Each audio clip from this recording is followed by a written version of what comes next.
En 1993 todo el mundo quería a Pablo Escobar muerto. Los Estados Unidos, los cárteles rivales, las autoridades, un grupo de civiles sedientos de sangre, todo el mundo. Pero había un gran problema, nadie sabía dónde estaba. El famoso narcotraficante se las había arreglado para mantenerse oculto y seguiría así hasta cometer un ridículo error. Un error tan ridículo que le costó la vida y que hace que nos preguntemos en qué estaba pensando el rey de la cocaína en las últimas 24 horas de su vida. En este vídeo trataré de describir lo que creo que fueron las últimas 24 horas de Pablo Escobar, basado en los testimonios de la policía, de la familia y la información en los medios. ¡Feliz cumpleaños al rey! En los tejados del barrio, en una calurosa tarde de Medellín, se tomó esta icónica foto. Pero solo 24 horas antes las cosas eran muy diferentes. 24 horas antes de su muerte, el rey de la coca celebraba su cumpleaños, pero no como lo había hecho durante los 16 años anteriores como capo de la droga o los 43 años anteriores de su vida. En realidad, como una persona relativamente libre. Relativamente libre porque don Pablo llevaba ya bastante tiempo huido. De 1983 a 1991 el narcotraficante jugó a un elaborado y casi siempre violento juego del escondite con el gobierno colombiano. Al resistirse a todos los intentos de extradición a Estados Unidos, Escobar mató a miles de civiles, ordenó la ejecución de unos 250 policías de Medellín, acabó con la vida de dos importantes políticos colombianos, secuestró a la hija de un expresidente e hizo estallar un avión civil en 1989 tras creer erróneamente que otro político que no cooperaba iba a bordo. El principio rector de Escobar siempre había sido plata o plomo, y el Estado colombiano se vio obligado a llegar a un acuerdo con el señor de la droga. Escobar no sería extraditado si se entregaba y cumplía condena en Colombia. Sin embargo, también se le permitió construir su propia prisión. Así que el capo construyó la catedral, una auténtica mansión con un spa, un campo de deportes, un club nocturno, un casino y un zoológico. Tenía un montón de visitantes, en su mayoría mujeres, y en ocasiones invitados importantes como la leyenda del fútbol Diego Maradona. Sin embargo, el tiempo de Escobar dentro de la catedral se vería truncado después de ejecutar a dos de sus secuaces a sangre fría en las instalaciones de la prisión y ante las autoridades colombianas que debían vigilarlo. Se produjo un escándalo internacional y, por supuesto, el gobierno colombiano se movilizó para extraditarlo a los Estados Unidos. Pero Escobar escapó justo a tiempo, convirtiéndose en fugitivo una vez más, en el lapso de 16 meses, cambiando entre innumerables haciendas que poseía en Colombia.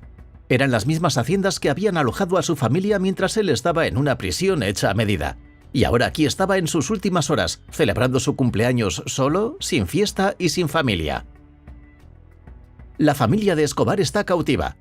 Hablando de su familia, horas antes de su muerte, Escobar trató de acercarse a ellos, y esta es, como verás, una parte importante de la historia. En ese momento la familia fue retenida por el gobierno, y eso significa que sus llamadas telefónicas estaban siendo monitoreadas. Pero, ¿cómo llegaron aquí? ¿Y por qué no estaban con Escobar? Todo tiene que ver con los innumerables enemigos que Escobar se ganó a lo largo de su ilustre carrera como narcotraficante. Por un lado estaba el bloque de búsqueda, el brazo vengativo del gobierno colombiano, entrenado por Estados Unidos para encontrar y capturar al capo de la droga. Por otro lado estaban los Pepes, posiblemente más peligrosos, un grupo de vigilantes patrocinados por cárteles rivales empeñados en eliminar a Escobar, su familia, sus socios y su legado de la faz de la tierra. Pero ya hablaremos de eso en un segundo. Por ahora, mientras el señor de la droga se escondía, estos enemigos fueron tras la familia de Escobar. Se vieron obligados a huir del país. Escobar ya había escapado de la catedral, y el gobierno colombiano no estaba dispuesto a proteger a su familia si él no se entregaba a la ley. La familia de Escobar eligió Alemania como lugar de asilo, pero Alemania los rechazó. Esto conmocionó a todos, especialmente a Escobar. Estaba tan afectado que días antes de sus últimas 24 horas envió a alguien, probablemente a Limón, a entregar una cinta en una emisora de radio de Medellín en la que regañaba tranquilamente al país europeo. Se puede escuchar el dolor en su voz. Ha sido paraíso y refugio de ciudadanos alemanes que huyeron después de la Segunda Guerra Mundial. Aquí se les trató con cariño y con respeto, y nunca a sus familiares inocentes se les tildó de criminales. Atentamente, Pablo Escobar Gaviria. Por supuesto, uno de los ciudadanos a los que se refería Escobar era el padre nazi de su colega, Carlos Leder, el cofundador del Cártel de Medellín. Con el tiempo, la familia de Escobar volvería a estar en manos del gobierno colombiano, que ahora había optado por utilizarlos como cebo para atraer al escurridizo señor de la droga. No es de extrañar que Escobar estuviera tan ansioso en sus últimos días. Una bomba de relojería se cernía sobre su familia. Estaban inseguros y por mucho que se intentara evitar el tema, el hecho era que era culpa de Escobar. El 2 de diciembre de 1993, Escobar se despertó con una comida de espaguetis preparada por su tía. Después de la comida, Escobar cogió su teléfono y llamó a su familia. El bloque de búsqueda está conspirando. Mientras esto ocurría, el infame bloque de búsqueda estaba al tanto de esta llamada y había comenzado a triangular la posición exacta de El Padrino. Desde su creación en 1986, el bloque de búsqueda había sido la perdición de Escobar. Al principio era todo lo contrario. El bloque de búsqueda se creó para ser un brazo incorruptible de la ley encargado de acabar con Pablo. Dirigido por el coronel Hugo Martínez e integrado por 200 colombianos que no eran oriundos de Medellín y no se conocían entre sí ni a la ciudad. Sin embargo, era una misión suicida para el coronel Martínez porque Pablo era casi el dueño de Medellín. En los primeros 15 días de su mando, Escobar mató a 30 de los 200 hombres del coronel. Después de esto, Escobar trató de sobornar sin éxito al coronel, así que Escobar amenazó a su familia. El coronel Martínez respondió librando una extensa guerra contra el rey de la coca. A lo largo de los años, el grupo de Martínez consiguió aislar a Escobar, desmantelando su cártel de la droga de Medellín y llevando a cabo una vigilancia permanente de las comunicaciones del capo. Había rumores de que el bloque de búsqueda no actuaba solo en esta misión. Se rumoreaba que un grupo llamado Los Pepes también participaba en la caza. Y de hecho eran la razón por la que Escobar buscaba la seguridad de su familia en Alemania, ya que habían estado persiguiendo a los socios del capo de la droga. Y déjame decirte que sus métodos eran despiadados. Los Pepes estaban patrocinados por el Cártel de Cali, antiguo aliado del Cártel de Medellín. Ofrecieron recompensas por información sobre Pablo y sus principales socios y empezaron a emitir amenazas contra la familia del narcotraficante. Participaron en la destrucción de 2 haciendas que pertenecían a Hermilda Gaviria, la madre de Escobar, y enviaron bombas a muchos de sus allegados. Los Pepes llegaron incluso a ahorcar públicamente a sicarios de Escobar, debilitando sus defensas. El bloque de búsqueda de Martínez podría haber sido la perdición de Escobar, pero fueron los Pepes los que llevaron la muerte a su puerta. La última batalla. Todo estaba ahora en su lugar. Escobar era un fugitivo sin lugar para huir, ya que todos sus bienes fueron incautados. Su familia estaba bajo el control del gobierno con vigilancia 24 horas al día. Escobar había hecho una llamada a dicha familia que lo incriminaba, y el bloque de búsqueda y un grupo supermortal comprometido con la aniquilación de Don Pablo estaban trabajando mano a mano triangulando la señal telefónica para por fin acabar con el reino de este monstruo. Eran los minutos finales del narcotraficante más poderoso e influyente del mundo. Y vaya si iba a ser un enfrentamiento. En el equipo rojo tenemos a Escobar comunicándose con su hijo por teléfono, y en el equipo azul tenemos al líder del bloque de búsqueda, Hugo Martínez, comunicándose con su propio hijo que tenía la tarea de rastrear la ubicación de Escobar. Era un duelo entre padre e hijo que estaba a punto de escribirse con sangre. Fue el hijo de Martínez el primero en ver a Escobar, una sombra de lo que fue.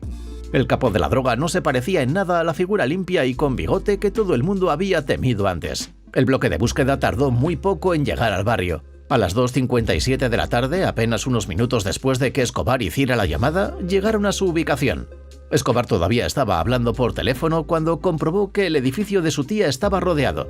Todos estaban armados. Se esperaba una fuerte respuesta del ejército de soldados del cártel del Señor de la Droga. Sin embargo, solo vieron a su guardaespaldas, el Limón, que había abandonado a su jefe, salir corriendo del edificio y huir hacia los tejados en un intento de salvar su vida. Lo mataron inmediatamente. Entonces el bloque de búsqueda irrumpió en la casa y voló la puerta principal con explosivos. Escobar les recibió con disparos y salió también hacia los tejados intentando escapar a una calle lateral detrás de la hilera de casas. Pero no lo consiguió. Se encontró acorralado en la azotea y en un intento por salvar su vida, abrió fuego contra el bloque de búsqueda y la policía colombiana. Devolvieron el fuego a Escobar y este cayó fulminado. Según el relato oficial, un miembro no identificado del bloque de búsqueda se acercó a Pablo y le dio el disparo mortal que lo mató. Hacía apenas 24 horas celebraba su 44 cumpleaños, pero ahora estaba muerto. Las consecuencias. Pero ¿qué pasa si te digo que es posible que Escobar no fuera asesinado? Y que una versión alternativa de esta historia fue realmente lo que ocurrió. No lo tomes de mí, tómalo del hijo de Escobar, sus hermanos y bueno, básicamente toda su familia. Sus 2 hermanos, Roberto Escobar y Fernando Sánchez Arellano, insistieron en que su muerte había sido un suicidio, alegando que la ubicación de su herida mortal era prueba suficiente de que se había suicidado. Uno de ellos decía: Se suicidó, no lo mataron. Durante todos los años que le persiguieron, me decía todos los días que si se veía realmente acorralado, sin salida, se pegaría un tiro en la oreja. Es cierto que podrían ser parciales en su punto de vista, sobre todo porque no estaban en la escena del tiroteo, pero veamos algunas de sus afirmaciones y al final me dices si no piensas lo mismo que yo. La evidencia más convincente es la de Sebastián Marroquín, el hijo de Escobar. Sebastián era con quien el señor de la droga hablaba en los momentos previos a su muerte. De acuerdo con Sebastián, su padre era consciente de que los teléfonos estaban intervenidos y vigilados por la CIA y las autoridades colombianas. Además, su padre le había dicho en repetidas ocasiones que evitara los teléfonos. El día que su padre llamó, Sebastián dice que rechazó la llamada 7 veces por el aparente peligro, pero su padre insistió en hablar con él. Otra pista que aporta Sebastián es el hecho de que su padre le había enseñado en el pasado cómo suicidarse si alguna vez eran capturados. Le dijo a su hijo que se disparara en la oreja derecha. ¿Y puedes adivinar dónde estaban las heridas de bala en el cuerpo de Escobar? Su pierna, su torso y su oreja derecha. No sé tú, pero yo encuentro bastante improbable que la lluvia de balas que llovió sobre Pablo llegara convenientemente hasta su oreja. Si me preguntas, diría que Escobar entendió que el cerco se estrechaba, y por lo tanto es posible que eligiera el día después de su cumpleaños para hacer una llamada que sabía que le quitaría la vida. Si me preguntas, diría que es posible que el vil y despiadado rey de la cocaína, Pablo Escobar, sacrificara su vida para salvar a su familia. Es posible que don Pablo Emilio Escobar Gaviria eligiera morir de la misma manera que eligió vivir, en sus propios términos. Ahora, ¿qué crees que pasó?